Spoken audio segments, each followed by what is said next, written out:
Septic tank লিকে দুর্ভোগ তৈরি হয়েছে। খুব স্বাভাবিকভাবে সাধারণ মানুষকে, পথ চলতি মানুষদের হয়রানির শিকার হতে হচ্ছে।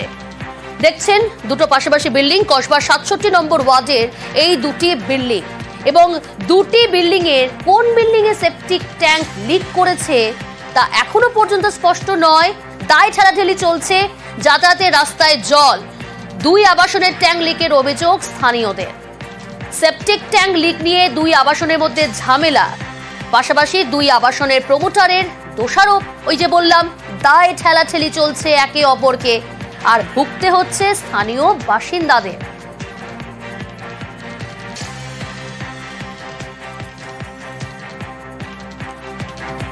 সেপটিক ট্যাঙ্ক লিকে দুর্ভোগ। কসবার ৬৭ নম্বর ওয়ার্ডের রাস্তায় নোংরা জল, সেপটিক ট্যাঙ্ক লিক করে যাতায়াতের রাস্তায়। সরাসরি রয়েছে প্রতিনিধি সুদীপ্ত। সুদীপ্ত, কতদিন ধরে এই সমস্যা, এই যে একটা সমস্যা তৈরি হয়েছে, এটা বড়সড় একটা সমস্যা, সেপটিক ট্যাঙ্ক লিক করে জল এবং রাস্তায় সেই জমা জল, দুর্ভোগে কেন পড়তে হচ্ছে স্থানীয় বাসিন্দাদের? পুরসভা কেন কোনো ব্যবস্থা নিচ্ছে না? ফ্ল্যাট মালিক, প্রমোটার, তারা কোথায়?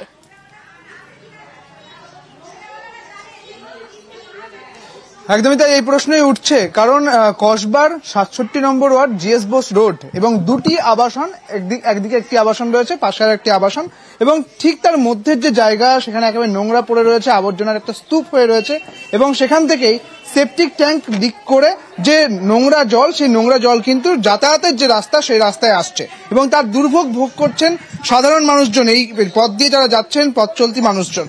এবার প্রমোটারেরা, দুই বহুতলের যে প্রমোটার রয়েছে, যে দুজন প্রমোটার রয়েছে, একদিকে যেটিতে রং করা নেই যে বহুতল, সেই বহুতলের প্রমোটার ছবি দাস, এবং যেটি হলুদ রং করা রয়েছে সেই বহুতলের প্রমোটার দৌলত, তারা দুজনের মধ্যে দোষারোপ দিচ্ছেন যে এটা তাদের সেপটিক ট্যাঙ্ক। এবার উনি বলছেন যে এটা তাদের সেপটিক ট্যাঙ্ক, এবং এখানে যারা ফ্ল্যাটের মালিকেরা রয়েছেন তারা কিন্তু একে অপরকে দোষারোপ করছে। কিন্তু এখানেই প্রশ্ন, যখন এলাকার বাসিন্দারা, এলাকার মানুষ যখন কাউন্সিলরকে জানাচ্ছেন, কাউন্সিলরকে জানানোর পর পুরসভার পক্ষ থেকে ২০২৪-এ, ঠিক ৬ মাস আগে ২০২৪-এ একটি নোটিশ দেওয়া হয়েছে। একবার আমার ক্যামেরা পার্সনকে দেখাতে বলবো, খোকন সেই ছবি দেখাচ্ছে, যে নোটিশে এখন ধুলো পড়ে গিয়েছে।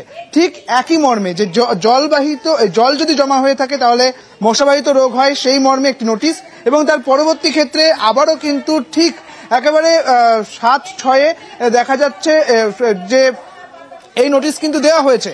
এবং তারপরেও যখন নোটিশ দেওয়া হয়েছে, কাউন্সিলরের সঙ্গে যখন আমরা কথা বললাম, তিনি বলছেন যে দুবার নোটিশ দেওয়া হয়েছে, কোন রকম ভাবে প্রমোটারের সঙ্গে যোগাযোগ করা যায়নি, এবং তারপরে তারা এফআইআর করবেন, এবং তারপর এই যে ফ্ল্যাট থেকে এই জল বেরোচ্ছে, সেই ফ্ল্যাটের যারা বাসিন্দা রয়েছেন তাদের কারেন্ট এবং জলের যে লাইন, তাদের ব্যবস্থা নেওয়া হবে তাদের বিরুদ্ধে।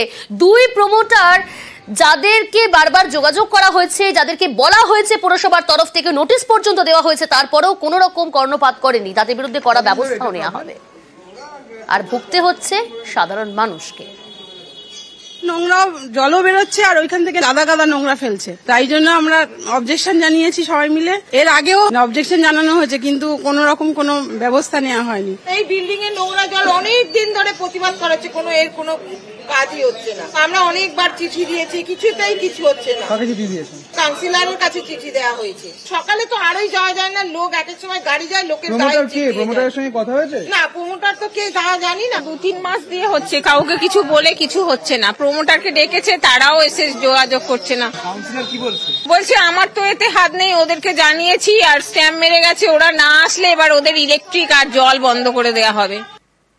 শিলিগুড়ির দিকে নজর রাখি। শিলিগুড়িতে সিবিআই অভিযানে গ্রেফতার এক এমইএস এ ঘুষ দিয়ে কাজের বরাত। হাকিমপাড়ায় ঠিকাদারের বাড়িতে সিবিআই হানা। শিলিগুড়ির বর্ধমান রোডে সিবিআই যৌথ অভিযান।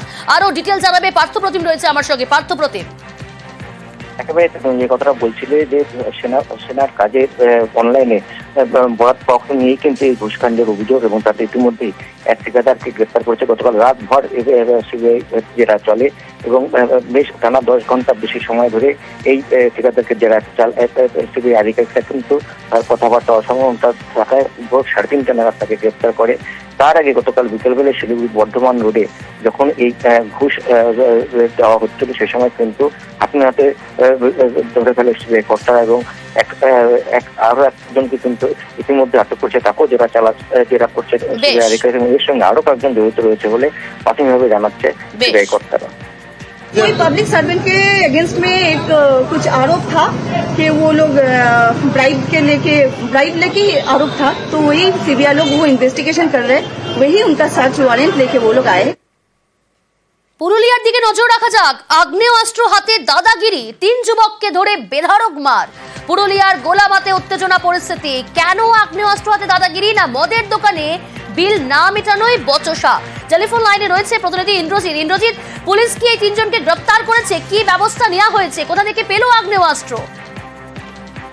দেখো প্রিয়াঙ্কা, গোলামারা এলাকায় যে ঘটনা ঘটেছে মফস্বল থানা এলাকা, সেটা গতকাল একটি মদের দোকানে গিয়ে 3 যুবক মদ খেয়ে এবং তারা ঝামেলা করে এবং তারপরেই আগ্নেয়াস্ত্র দেখিয়ে ভয় খাওয়ানোর চেষ্টা করে। এরপরে স্থানীয় বাসিন্দারা এসে তাদের ধরে ফেলে এবং তার মধ্যে একজন পালিয়ে যায়। 3 জনকে ধরে রাখে গ্রামবাসীরা এবং পুলিশের হাতে তুলে দেয়। তাদের কাছ থেকে একটি আগ্নেয়াস্ত্র উদ্ধার হয়েছে। পুলিশ তদন্তে দেখছে যে আগ্নেয়াস্ত্রটি কোথা থেকে নিয়ে এসছে এবং কি উদ্দেশ্যে এরা এসছিল, এরা কোনো ডাকাতি করতে এসছিল কিনা বা কি উদ্দেশ্যে এসছিল, ঝাড়খণ্ড পুলিশের সাথে যোগাযোগ করা হচ্ছে।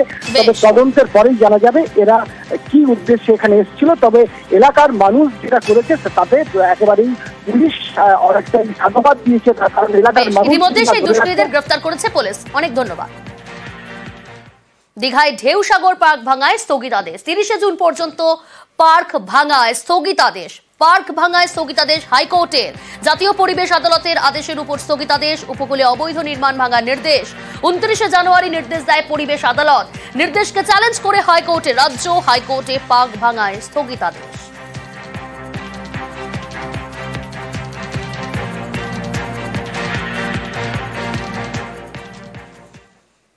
আর এবার নজর রাখতে হচ্ছে ওয়েদার আপডেটের দিকে। আজ ঝড় বৃষ্টি দক্ষিণবঙ্গে, কলকাতা সহ সব জেলায় বিক্ষিপ্ত বৃষ্টির সম্ভাবনা। কেমন থাকবে আবহাওয়া, ডিটেইলস জানাবে বিশ্বজিৎ রয়েছে আমার সঙ্গে। বিশ্বজিৎ, হাওয়া অফিস কি জানাচ্ছে, কোন কোন জেলায় বৃষ্টির সম্ভাবনা রয়েছে?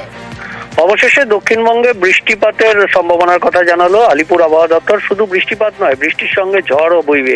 বজ্র বিদ্যুৎ সহ বৃষ্টি হবে, হালকা থেকে মাঝারি বৃষ্টি। কলকাতাতেও ঝড় বৃষ্টির সম্ভাবনা রয়েছে। দক্ষিণবঙ্গের বেশিরভাগ জেলাতেই 40 থেকে 50 কিলোমিটার গতিবেগে দমকা ঝোড়ো বাতাস বইতে পারে। কোথাও কোথাও বিক্ষিপ্তভাবে 2-1 জায়গায় শিলাবৃষ্টির সম্ভাবনা রয়েছে এবং সব জেলাতেই আজ বিকেল সন্ধ্যের দিকে ঝড় বৃষ্টির সম্ভাবনার কথা জানাচ্ছে আলিপুর আবহাওয়া দপ্তর। শুধুমাত্র আজ নয়, এরপর সোমবার থেকে অর্থাৎ আগামী সপ্তাহে বিক্ষিপ্তভাবে ঝড় বৃষ্টির সম্ভাবনা আরো বাড়বে, এমনটাই ইঙ্গিত দিচ্ছে আলিপুর আবহাওয়া দপ্তর। সোমবার থেকে বৃহস্পতিবারের মধ্যে ঝড় বৃষ্টি সব জেলাতেই বিক্ষিপ্তভাবে হতে পারে, এমনই সম্ভাবনা রয়েছে। প্রিয়াঙ্কা, নয়াদিল্লি থেকে নজর রাখা যাক। এপিক ইস্যুতে এবার দিল্লির রাজপথে তৃণমূল কংগ্রেস। আজ জাতীয় নির্বাচন কমিশন দপ্তরে তৃণমূল সাংসদের প্রতিনিধি দল। আরো ডিটেল আপনাদের জানাবো। মৈত্রেয়ী রয়েছে আমার সঙ্গে।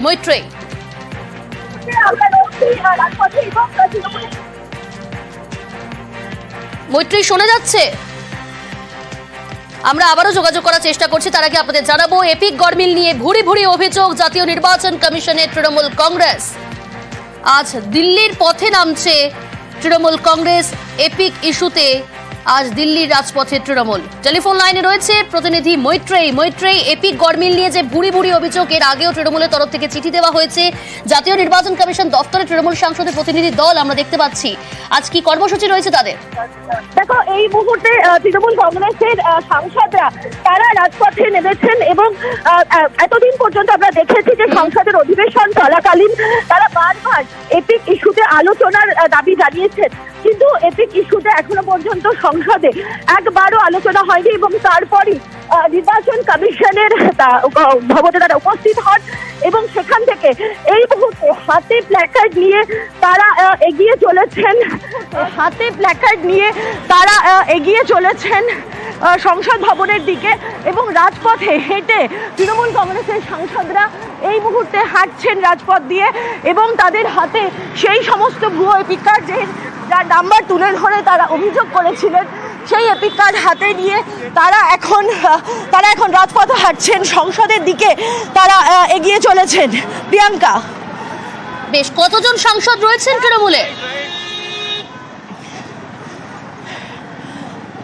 দেখো, এখনো পর্যন্ত আমরা জানতে পারছি যে 14 জন সাংসদ তারা রয়েছেন, তাদের রাজ্যসভার দলনেতা নেরিকুম নাইক রয়েছেন, কীর্তি আজাদ, 14 জনেরও বেশি সাংসদ রয়েছেন। আমরা একবার কথা বলে নেওয়ার চেষ্টা করব সাংসদদের সঙ্গে তাদের বক্তব্য কি রয়েছে। কীর্তি আজাদ এবং সাংসদদের সঙ্গে তাদের বক্তব্য কি রয়েছে। কীর্তি আজাদ এবং ঋতব্রত বন্দ্যোপাধ্যায় আমাদের সঙ্গে এই মুহূর্তে রয়েছেন। আজকে রাজপথে আপনারা নেমে এসেছেন, আমরা মানে ওখানে পৌঁছে তারপর কথা বলবো। আপনারা বিজয় চক পর্যন্ত আজকে মিছিল করছেন এপিকের ইস্যুতেই। আমি কিছু বলবো না, এপিকটাই একমাত্র ইস্যু। বেশ, এই তো প্ল্যাকার্ডে রয়েছে। বেশ মৈত্রী, তুমি নজর রাখো, বিজয় চক পর্যন্ত তারা হাঁটবেন। এই মুহূর্তে দেখাচ্ছি আপনাদের আজ দিল্লির রাজপথে তৃণমূল কংগ্রেস এপিক ইস্যুতেই তারা আজ দিল্লির রাজপথে নেমেছেন। 14 জন সাংসদ তৃণমূলের, তারা জাতীয় নির্বাচন